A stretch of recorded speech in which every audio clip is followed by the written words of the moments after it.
Yeah, she just needs tuned in a little better. She close though. Was charging? Huh? Yep. Good deal. Hell yeah. Tail lights were flashing a little bit too. Were they? Yeah. Right background. Yeah, I'd say so.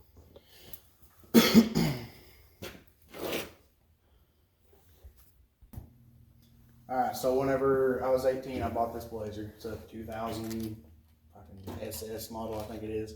Had a 4.3 Vortec 5-speed in it. I drove the absolute nuts off of it and ended up trading it off when I turned 19. Then ended up getting it back a few years ago with the motor blown up. It was completely locked up. So I pulled the 4.3 out of it, and this guy was going to leave a manual in it, of course, put a 350 Vortec in it with a Jegs dual plane intake and a Edelbrock 650 carb. It's got dual electric fans on it. Basically everything's brand new. Just, yeah, should run like a sumbitch. Had to cut the core support and everything, make the radiator fit. Barely have any clearance between the water pump pulley and the fans, but did a buff.